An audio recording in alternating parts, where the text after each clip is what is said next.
বাদশাহ সুলাইমান আলাইহিস সালাতু ওয়াস সালাম বাইতুল মুকাদ্দাসের কাজ চলতে আছে, শক্তিশালী জিন্নাতেরা বাইতুল মুকাদ্দাসের কাজ করতে আছে, সামান্য কিছু কাজ বাকি আছে। এবার আল্লাহ পাকের ওয়ার্ডার, মালাকুল মাউত আজরাইল আলাইহিস সালাতু ওয়াস সালাম বাদশাহ সুলাইমানের সামনে গিয়ে হাজির।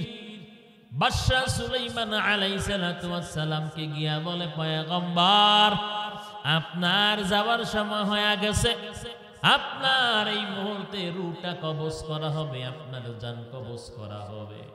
বাদশাহ সুলাইমান আলাইহিস সালাতু ওয়াস সালাম সারা পৃথিবীর একজন বাদশাহ ছিলেন। ডাক দিয়া বলে, মালাকুল মাউত ও আজরাইল, তাকাইয়া দেখো, জিন্নাতেরা বাইতুল মুকাদ্দাসের কাজ অপূর্ণাঙ্গ করে রাখছে, সামান্য একটু কাজ বাকি আছে। এই মুহূর্তে যদি আমার মরণ হয়, বাইতুল মুকাদ্দাসের কাজ সমাপ্ত হবে না। আল্লাহ পাকের ওয়ার্ডার, কিচ্ছু করার নাই। বাদশাহ সুলাইমান আলাইহিস সালাতু ওয়াস সালাম দাঁড়াইয়া, মালাকুল মাউত বসার পর্যন্ত সুযোগ দেয় নাই। দাঁড়ানো অবস্থায় রাইখা বাদশাহ সুলাইমান আলাইহিস সালাতু ওয়াস সালামের রূহটা কবজ করলেন। আর আল্লাহ পাক বাদশাহ সুলাইমান নবীর ডাক দিয়া বলে, পয়গম্বর, বাইতুল মুকাদ্দাস নিয়ে আপনি কোনো টেনশন করবেন না। যে আল্লাহ পাক জিন্দা সুলাইমান থেকে খেদমত নিতে পারে, সেই আল্লাহ মৃত সুলাইমান থেকেও খেদমত নিতে পারে। সুলাইমান আলাইহিস সালাতু ওয়াস সালাম দাঁড়াইয়া মৃত্যুবরণ করলেন। লাঠিটা হাতের মধ্যে ছিল। বলে, যতদিন পর্যন্ত বাইতুল মুকাদ্দাসের কাজ সমাপ্ত না হলো, পরিপূর্ণতা না পাইল, ততদিন পর্যন্ত লাঠির মধ্যে দাঁড়াইয়া আল্লাহ পাক ওনার কাছ থেকে জিন্নাত থেকে খেদমত নিছেননি। আওয়াজ দিয়া বলেন, কথা বলেন, নিছেননি। ও নবীর উম্মত, এবার বাইতুল মুকাদ্দাসের কাজও শেষ। এদিক দিয়া এক জাতীয় পোকা যখন জিন্নাতেরা নবীর সামনে এসে হাজির হয়ে গেল, আর বলা বলি করে, ওই যে দেখলাম 22-23 বছর আগে দাঁড়াইয়া আছে, তাকাইয়া আছে, এখনো এইভাবে আছে। নবীর কাছে গিয়া কয়, আমগরে ছুটি দেন, কাজ তো শেষ করলাম। এবার যখন আস্তে আস্তে মানুষের সমাগম, কেউ হয়তো নবীর হাতের মধ্যে বা শরীরের মধ্যে স্পর্শ করছে। সুলাইমান আলাইহিস সালাতু ওয়াস সালাম লাঠিটা যখন পোকা মাকড়ে খেয়ে ফেলল, আর যখন লাঠির শক্তি নষ্ট হয়ে গেল, সুলাইমান নবী বসা থেকে জমিনের মধ্যে পড়লেন। আর সবাই তখন বুঝতে পারলেন তিনি আজকে মরে নাই, এক সপ্তাহ আগে মরে নাই, কমে বহু বছর আগে তিনি মৃত্যুবরণ করছে। আর জিন্নাতেরা বলে, যদি জানতাম কত আগেই তো চলে যাইতাম। আমরা তো ভাবছি নবী তাকাই আছে, যদি আমরা কাজ না করি নবী আমাদেরকে শাসন করবে, প্রহার করবে। ও নবীর উম্মত, ছদ্মবেশে হঠাৎ মালাকুল মাউত আজরাইল আলাইহিস সালাতু ওয়াস সালাম দাউদ নবীর কামরার ভিতরে ঢুকে পড়লেন। দাউদ আলাইহিস সালাতু ওয়াস সালাম ডাক দিয়া বলে, কে তুমি? তোমার এত বড় সাহস, অনুমতি ছাড়া আমার কামরার ভিতরে প্রবেশ করলা। এবার ছদ্মবেশী আজরাইল আলাইহিস সালাতু ওয়াস সালাম বলে, আমি এমন একজন সত্তা, কারো কাছে যাইতে আমার কোনো অনুমতি লাগে না। নবী এবং রাসূলদের কাছে যাইতে যদি মালাকুল মাউত আজরাইল আলাইহিস সালাতু ওয়াস সালাম, মালাকুল মাউতের যদি কোনো অনুমতি না লাগে, হঠাৎ করে যখন নবী এবং রাসূলদের সামনে গিয়ে হাজির হয়ে যান, আপনার আর আমার অবস্থা কি হবে? যেই কোনো সময় মালাকুল মাউত একটা ধাবা দিয়ে আপনার আমার রূহটা কবজ করতে পারে। এবার দাউদ আলাইহিস সালাতু ওয়াস সালাম ডাক দিয়া বলে, কে তুমি? বলে, আমি মালাকুল মাউত। দাউদ নবী ডাক দিয়া বলে, ও মালাকুল হঠাৎ করে তুমি কেন আমার কামরার ভিতরে হাজির হয়ে গেলাম? মালাকুল মাউত ডাক দেয়া বলে, পয়গম্বর, আপনার যাওয়ার সময় হয়ে গেছে, এই জন্য আমি হাজির হয়ে গেলাম। দাউদ আলাইহিস সালাম ডাক দিয়া বলে, যাওয়ার জন্য আমি কোনো প্রস্তুতি গ্রহণ করি নাই, এমন একটা সময় আসছে আমি তো এখন যাওয়ার জন্য প্রস্তুত না। মালাকুল মাউত ডাক দিয়া বলে, ও পয়গম্বর, এই জমিনের মধ্যে আপনার বাবা ছিল, আপনার আত্মীয় স্বজন ছিল, তারা কোথায়? বলে, তারা এক এক করে দুনিয়ার জমিন থেকে হঠাৎ চির বিদায় নিয়ে চলে গেল। মালাকুল মাউত ডাক দিয়া বলে, ও নবী, আপনি তাদের কাছ থেকে শিক্ষাটা কেন গ্রহণ করেন নাই?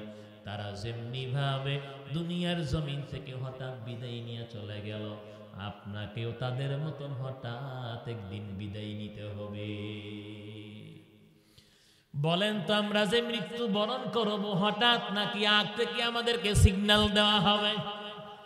আরে কলিজা টুকরা যুবক, পর্দার অন্তরের মা, ও দাড়ি পাকাওয়ালা বৃদ্ধ মুরব্বী বাবা, বাদশাহ সুলাইমান আলাইহিস সালাম তামাম পৃথিবীর একজন বাদশাহ ছিলেন। এর পরেও দাঁড়ানো থেকে বসার সুযোগ পায় নাই। বলেন তো, আপনি আর আমার কি পরিচয়? আল্লাহর কসম, এখন থেকে আল্লাহ এবং তার রাসূলের নামটা নেওয়া লাগবে, আমার মালিকের দিকে রুজু হওয়া লাগবে। আল্লাহ পাক বলেন, আমি আল্লাহ রাব্বুল আলামিন ৬০-৭০ বছরের একটা বিশাল মেয়াদ দিয়া দুনিয়ার জমিনে তোমাদেরকে পাঠাইয়া দিলাম। এর আগেও তো আমি আল্লাহ এই জমিন থেকে কত বান্দা বান্দিরে উঠাইয়া নিয়ে আসি। ও নবীর উম্মতের দল, আল্লাহ রাব্বুল আলামিন বলেন, অতএব দুনিয়ার জমিনে নিজের একটু কন্ট্রোল করা। হারাম যত গুনার রাস্তা আছে, পাপের যত রাস্তা আছে, সব বর্জন করা। নিজের মনের খায়াসাতকে বিসর্জন দাও, আর আমার মালিককে ভয় করো। আল্লাহ পাক বলেন, ওয়া আম্মা মান খাফা মাকামা রাব্বিহি ওয়া নাহান নাফসা আনিল হাওয়া ফাইন্নাল জান্নাতা হিয়াল মাওয়া। আল্লাহ পাক সূরাতুন নাজিয়া স্পষ্ট করে বলেন, যারা আমি আল্লাহকে ভয় করিয়া আমি আল্লাহর আদালতে দণ্ডায়মান হবে। বলেন তো, সবাই একদিন আল্লাহর আদালতে দাঁড়াইতে হবে নি? আল্লাহ পাক নিজেই বলেন, ইলাইয়াল মাসির, প্রত্যেকে আমি আল্লাহর আদালতে দণ্ডায়মান হওয়া লাগবে। আল্লাহ পাক হাসরের ময়দানে বড় একটা ট্রাইব্যুনাল কায়েম করবে, বিচারের ব্যবস্থা। দুনিয়ার জমিনে কত অসহায় মানুষ ন্যায় বিচারের জন্য মানুষের ধারে ধারে ঘুরছে, টাকা দিয়াও কিন্তু ন্যায় বিচার পায় নাই। কথা বলেন ঠিক না বেঠিক? ও নবীর উম্মতের দল, মিথ্যা মামলা খাইয়া কত মানুষের জীবন পর্যন্ত চলে গেল। মিথ্যা মামলায় কত মানুষ যাবজ্জীবন পর্যন্ত কারাগারের মধ্যে কাটাইয়া শেষ পর্যন্ত মরণ বরণ করল। আবার আল্লাহ পাক বলেন, আল-ইয়াওমা তুজজা কুল্লু নাফসিন বিমা কাসাবাত লা যুলমাল ইয়াওম ইন্নাল্লাহা সারিউল হিসাব।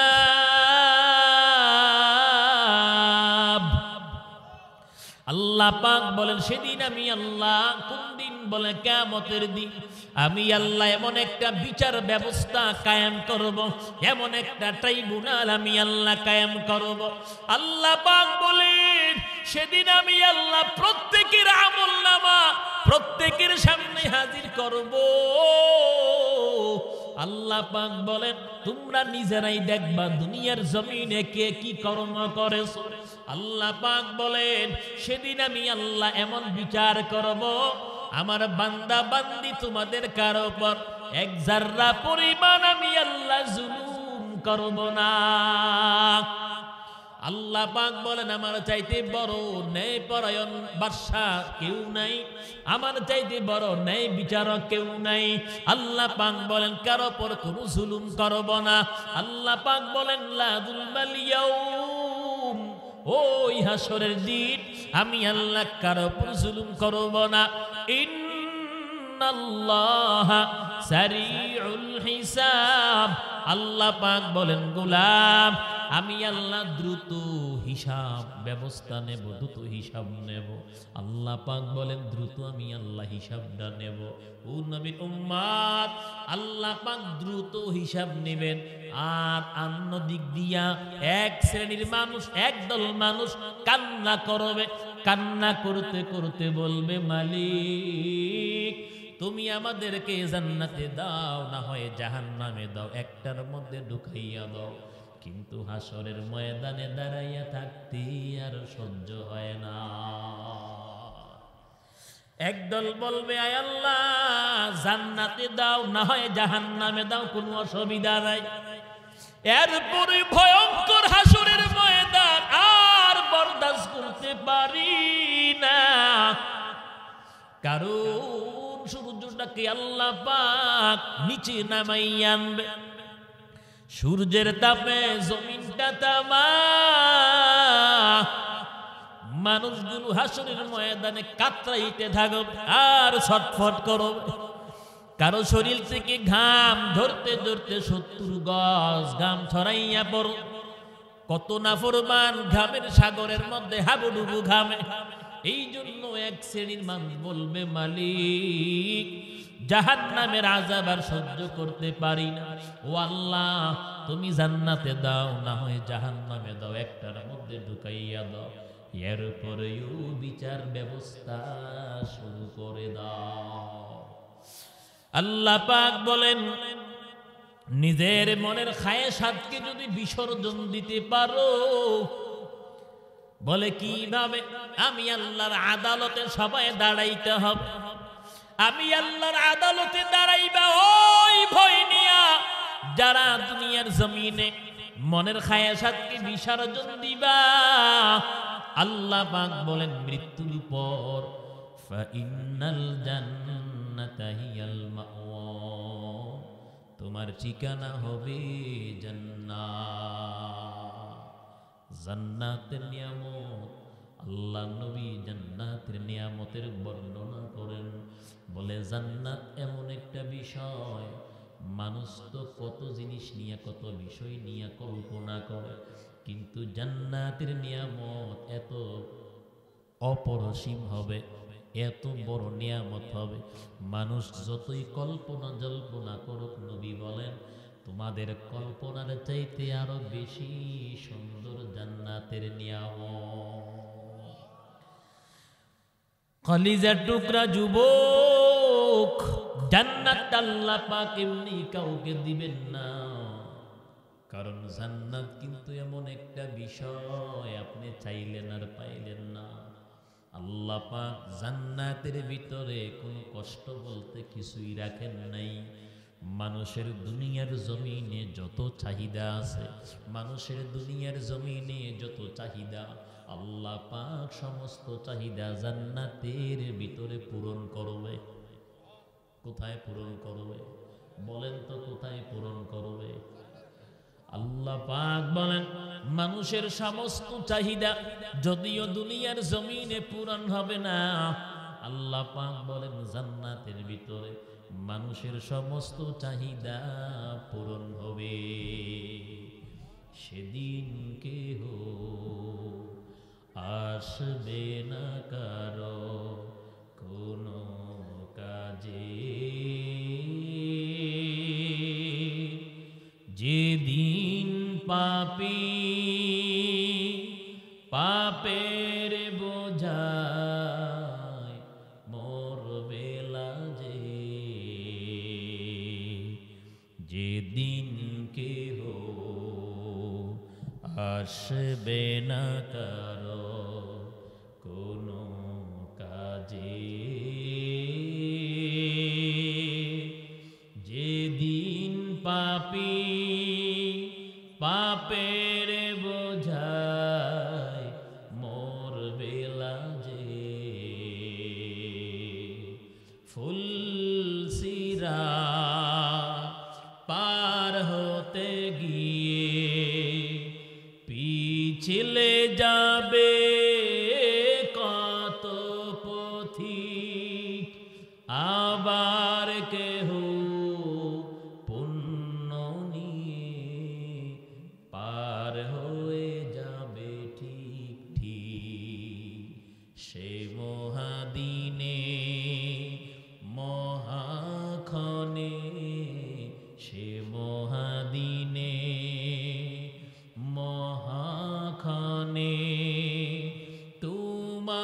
পাশে জায়গা দিও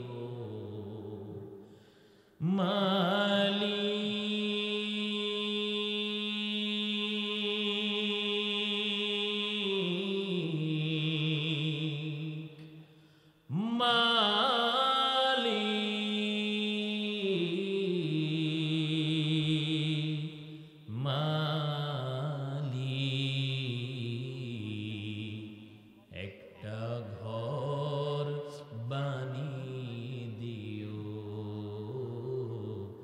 একটা ঘর বানিয়ে দিও। বলেন আল্লাহু আকবার।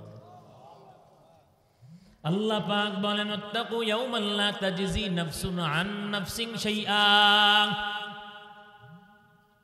আল্লাহ পাক নিজেই বলেন সেদিন কেউ কারো কোনো কাজে আসবে না। আসবে নাকি বলেন? নিজের আদরের স্ত্রী বলেন, সন্তান বলেন, মা বাবা, আত্মীয় স্বজন বলেন না কেন, কেউ কারো জন্য কোনো সুপারিশ করবে না, কেউ কারো কোনো উপকারে আসবে না। আল্লাহর কসম, দুনিয়ার জমিনে যদি আল্লাহ এবং তার রাসূলের সাথে সম্পর্ক করতে পারেন, কোরআনকে তেলাওয়াত যদি করতে পারেন, চুমুদিন সিনার মধ্যে ঢোকান, রোজা রাখেন, গরিব মিসকিনদের আদায় করেন, রমজান মাসে যদি রোজা রাখেন, যাকাত আদায় করেন, বাইতুল্লাহ যদি হজ করেন, তাওয়াফ করেন, হালাল হারাম তামিজ করে যদি চলেন, কোনো মানুষের উপর জুলুম করবেন না, আল্লাহর কসম মৃত্যুর উপর আল্লাহ পাক বিশাল জান্নাতের মালিক বানাইয়া দিবে। কিন্তু মনে কইরেন না কোন দলের নেতা, কোন দল আপনার জন্য সুপারিশ করিয়া জান্নাতে যাবে। নেতার আগে তক্তা বানাইব কবরের ভিতরে। কথা কোন ঠিক না বেঠে? কারণ নেতা তুই কেড়ে নামাজ পড়লি না, তোর কর্মের, তোর যত কর্মী আছে তারারেও কেন নামাজের বয়ান দিলি না? কথা কয় না? নেতা মানে কি ইমাম? এখন তো ইমাম হইতে কোনো যোগ্যতা লাগে না। কথা কোন ঠিক না বেঠি? দাড়ি নাই, কোনো কিছু নাই, নামাজ নাই, রোজা নাই, কিচ্ছু নাই, হেও বলেন নেতা। কথা কোন ঠিক না বেঠি? ও নবীর উম্মত, নেতার আগে কবরের ভিতরে ইচ্ছা মতন ফারাইব, ইচ্ছা মতন সাইজ করব, আজান বন্ধ কইরা নামাজ বাদ দিয়া সমাবেশ কর, আর উল্টা পাল্টা মিথ্যা কত স্লোগান দিলাম, জনগণকে কত মিথ্যা আশ্বাস দিয়ে ধোঁকা দিলাম। আল্লাহ পাক বলবেন তুই যদি বলতি আজকের সমাবেশে আমরা সবাই ওযু বানাইয়া জামাতে নামাজ আদায় করব, কারণ তোমার একটা ডাকে যেহেতু লক্ষ লক্ষ মানুষ একত্রিত হয়েছে, অবশ্যই মাইকটা দিয়ে ঘোষণা দিলে বলে লক্ষ লক্ষ মানুষ না, বলে 10,000 মানুষও কমপক্ষে নামাজ পড়ত। বলে সমাবেশ করো, সারাদিন লাগাইয়া নামাজের জায়গা কেন করলি না? কথা কয় না? এই যে দেখেন না, বাংলাদেশে যতটা ইসলামী দল আছে দেখবেন তারা সমাবেশ করলেও নামাজের সময় নামাজ আদায় করেনি। কথা কয় না? করেনি। নবীর উম্মত, ইসলাম আমগরে এটাই শিক্ষা দিয়েছেন, নামাজের চাইতে বড় কাজ জমিনের মধ্যে হতে পারে না। নামাজের চাইতে বড় কাজ, নামাজের চাইতে বড় কোনো কর্ম জমিনের মধ্যে হতে পারে না। এই জন্য চেষ্টা করবেন ইসলামী দলগুলোর সাথে সম্পর্ক করা, ইসলামের ভিতরে থাকার ইসলামী দলের সাথে সম্পর্ক রাখা। কারণ যদিও দুনিয়ায় কিছু না পান, আপনি 5 ওয়াক্ত নামাজ তাদের সাথে থাকলে জামাতে পড়তে পারবেন। সুবহানাল্লাহ কয় না? নবীর উম্মতের দল। এই জন্য আল্লাহ পাক বলেন ইয়া আইয়ুহাল্লাযীনা আমানুত্তাকুল্লাহ ওয়া কুলু কওলান সাদীদা। এখানে আল্লাহ পাক বলেন ও ঈমানদারেরা, আমি আল্লাহকে ভয় করো এবং জবানটা দিয়া সত্য কথা বলো। আল্লাহ পাক বলেন যদি আমি আল্লাহকে ভয় করতে পারো, আমি আল্লাহ এমন জায়গা থেকে তোমার রিজিক খাওয়াবো বান্দা জীবনেও কোনোদিন কল্পনা করতে পারো না। আজকে আল্লাহকে ভয় না কইরা সুদখোর যারা সমাজের মধ্যে ফত্তনে টাকা দেয়, বলে মানুষ তারা ধারে ধারে ঘুরে, যারা মহিলা ছবি নিয়ে কিস্তিতে টাকা দেয়, আল্লাহর বান্দা ইমানদার ওই কিস্তি ওলারে পিছনে পিছনে ঘুরে। আল্লাহ কয় আমারে ভয় করলে আমি আল্লাহ তোমার নিষ্কৃতির পথ বের করে দেব। আমি আল্লাহ এমন জায়গা থেকে রিজিকের ব্যবস্থা করব জীবনও কল্পনা করো নাই। বান্দা কয় ভয়ও করি না, নামাজও পড়ব না, এরপরেও সুদখোরের ধার, সুদখোর এবং কিস্তি ওলারে ছাড়তে পারবো না। কথা কয় না, ঠিক না বেটি?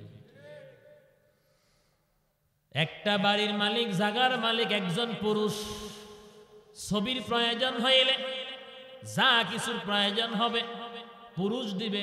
এখানে বেঈমানরা কয় সেবা কিন্তু এমনি দেই না, তগো ইমান কাইরা নিয়ে আমরা তো করে সেবা দেই। কথা কোন ঠিক না বেঠি? কিস্তিওয়ালারা ইনজিওর আম করে সেবা দেয়। কি সেবা দেয়? আমগো ইমান আমল লুট কইরা নিয়ে আম করে সেবা দেয়, কিন্তু এমনি তারা সেবা জীবনেও দিবে না। কারণ বেঈমানরা মুসলমানদের সারা জীবন আগেও এখনো কিয়ামতের আগ পর্যন্ত দুশমন হিসাবেই থাকবে। কথা কয় না? মুসলমান যদিও আজকে আমার শত্রু, আমার দুশমন, দেখবেন কিছুদিন পর একটা সময় আমার কোনো ভালো গুণ দেখা আমার উপরে তার যে একটা রাগ বা গুসা ছিল এটা কিন্তু মিটমাট হয়ে যায়। কথা কয় না? কিন্তু বেজাতি বেঈমানের দল, তারা এমন শত্রু, তারা আমার মায়ার নবীকে পর্যন্ত মারার জন্য কম চেষ্টা করে নাই, আল্লাহকে মারার জন্য পর্যন্ত তারা নীতির নিক্ষেপ করেছে। অতএব বেজাতি বেঈমান কোনোদিন মুসলমানদের বন্ধু হতে পারে না। আল্লাহ পাক কোরআনের মধ্যেই তো বলেন, মুসলমান এক ইমানদার আরেক ইমানদার ভাই, মুমিন আরেক মুমিনের ভাই, মুসলমান একজন আরেকজনের ভাই।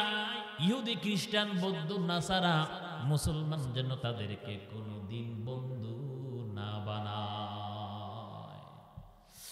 ও কালিদার টুকরা যুবক, অতএব জীবনে যা কিছু করেন না কেন 5 ওয়াক্ত নামাজ দরকার আছে না নাই?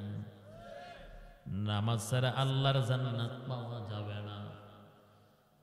আল্লাহ পাক স্পষ্ট ভাবে বলেন, জান্নাতে যদি যাইতে চাও অবশ্যই নেক আমল দরকার আছে না নাই? فَأَمَّا مَنْ ثَقُلَتْ مَوَازِينُهُ فَهُوَ فِي عِيشَةٍ رَاضِيَةٍ। আল্লাহ পাক বলেন, যার নেকের পাল্লাটা ভারী হয়ে যাবে, ফাহুয়া ফি ঈশাতির রাদিয়া, সেই বান্দা জান্নাতের ভিতরে সুখে বসবাস করবে। ওয়া আম্মা মান খাফফাত মাওয়াজিনু ফাউম্মুহু হাওিয়া। আল্লাহ পাক বলেন, আর যার মিজানের পাল্লাটা, নেকের পাল্লাটা হালকা হয়ে যাবে, বদের পাল্লাটা যার ভারী হয়ে যাবে, ফাউম্মুহু হাওিয়া। উম্মুন শব্দটা কেন এখানে ব্যবহার করা হয়েছে? উম্মুন শব্দের অর্থ হলো মা। মুফাসসিরিন কিরাম জবাব দিয়ে বলেন, একটা সন্তান মায়ের ভালোবাসার গভীরে থাকে। আল্লাহ পাক এখানে উম্মুন শব্দটাই না, এটা বুঝাইলেন যাদের নেকের পাল্লাটা হালকা হয়ে যাবে আর যাদের মিজানের গুনার পাল্লাটা যাদের ভারী হয়ে যাবে, আল্লাহ পাক বলেন ফাউম্মুহু হাওিয়া। এই নাফরমান গুনাহগারকে জাহান্নামের গভীরে তাকে নিক্ষেপ করা হবে। আল্লাহ পাক বলেন, ওয়া মা আদরাকা মা হিয়া। আল্লাহ পাক ডাক দিয়া বলেন, নবী, হাওিয়া কাকে বলা হয়? পয়গম্বর আপনি কি জানেন হাওিয়া কাকে বলা হয়? আমার আপনার মায়ার নবীকে আল্লাহ পাক প্রশ্ন করিয়া আল্লাহ পাক নিজে আবার জবাব দিয়া দিলেন, হাওিয়া হলো নারুল হামিয়া। আমি আল্লাহর এমন প্রজ্বলিত আগুন যে আগুন নাফরমানকে ডান দিক দিয়াও গ্রাস করবে, যে আগুন বাম দিক দিয়াও নাফরমান গুনাহগারকে গ্রাস করবে, দগ্ধ করবে, যে আগুন সামনে এবং পিছনের দিক দিয়েও নাফরমানকে গ্রাস করবে। ও নবীর উম্মত, দুনিয়ার জমিনে আগুন যদি হাতের মধ্যে লাগলে হাতটা পুড়ে যায়, মাথায় লাগলে মাথা পুড়ে যায়, পায়ের মধ্যে লাগলে পা পুড়ে যায়। যদিও একটা মানুষ আগুনে দগ্ধ হয়, বলে আগুনে সামান্য দগ্ধ হওয়ার পরেই তো তার জীবনটা চলে যায়, রুটা বের হয়ে যায়, মানুষটা মরে যায়। কিন্তু দুনিয়ার আগুনে মানুষ যতই পড়ুক না কেন, হৃৎপিণ্ড পর্যন্ত পৌঁছবে না। আল্লাহ পাক স্পষ্ট ভাবে বলেন, আল্লাতী তাত্তালিউ আলাল আফইদা।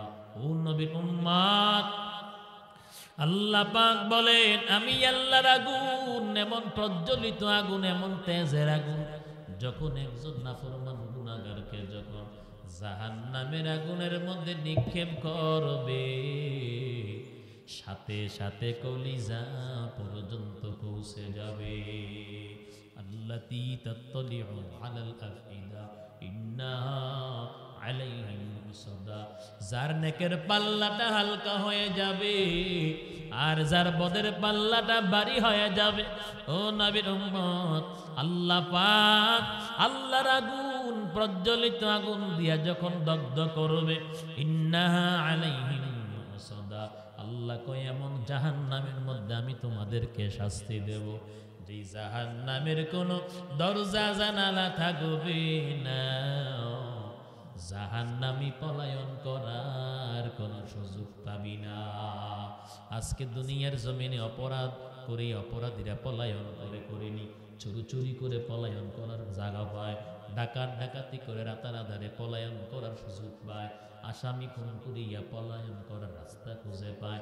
আল্লাহ পাক বলেন, ও দুনিয়ার অপরাধীরা, গুনাহ নিয়ে যারা কবরে আসছ, আল্লাহ পাক বলেন, ইন্নাহা আলাইহিম মুসাদা, আমি আল্লাহ এমন একটা জাহান্নামের ভিতরে তোমাদেরকে রাইখা আমি আল্লাহ আযাব দেব, শাস্তি দেব, যে জাহান্নামের কোন দরজা জানালাও নাই। তাহলে বোঝা গেল, আল্লাহর তৈরি জান্নাত পাইতে হলে অবশ্যই আমাদের কি করতে হবে? এক নাম্বার, ইমানের পর নামাজ। নেকের কাজের মধ্যে সবচাইতে বড় কাজ হলো কি? নামাজ। সবচেয়ে বড় কাজ। মনে রাখবেন, নামাজ ছাড়া আল্লাহর জান্নাত কোনো দিন পাওয়া যাবে। কি লাগবে বলেন? নামাজ। নামাজ পড়তে হলেও মনের সাথে, নফসের সাথে যুদ্ধ করার প্রয়োজন হয়। যুদ্ধ করার প্রয়োজন হয়নি। আজকে যে এশার নামাজ জামাতে হইল, বলেন তো কতজন এশার নামাজ জামাতে পড়ছে? ও বান্দা নফসের সাথে যুদ্ধ করে সে মসজিদে যেতে পারে নাই, তো সে কিভাবে আল্লাহর এত বড় জান্নাত? জান্নাত কি চাইলো আর পাইলো? বিষয়টা এমন, যারা দুনিয়ায় থাইকা জান্নাতের সংবাদ পাইল, দুনিয়ায় থাকতে যাদেরকে আল্লাহ পাক জান্নাতের সার্টিফিকেট দিলেন, ওনারাও মাঝে মাঝে আল্লাহর ভয়ে এমন বেশি কান্না করতেন, মনে হয় যেন দুই চোখে জাহান্নাম দেখতে আছে, দুই চোখে জাহান্নাম দেখতে আছে। আর আপনার আর আমার তো কোনো খবর নাই। অর্ধ জাহানের বাদশা ওমর ইবনুল খাত্তাব রাদিয়াল্লাহু তাআলা আনহু, উনি মাঠে ময়দানে যখন মানুষের সুবিধা অসুবিধা ঘুরে ঘুরে দেখতেন, তো রাখালেরা যখন বকরি চড়াইতো,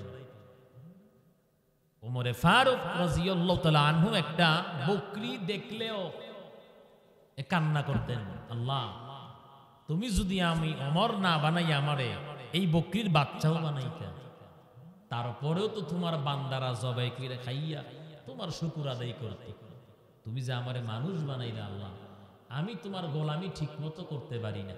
সুবহানাল্লাহ।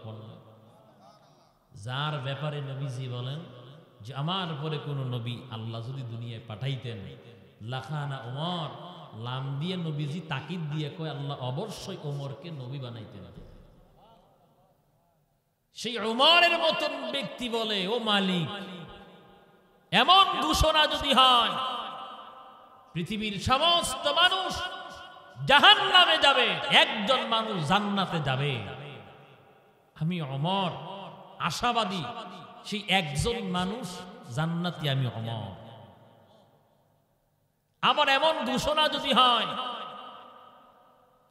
সমস্ত মানুষ জান্নাতে যাবে, একজন শুধু জাহান্নামে যাবে, আমি ওমরের ভয় হয়, না জানি সেই একজন গুনাহগার আমি ওমর হয়ে যায়।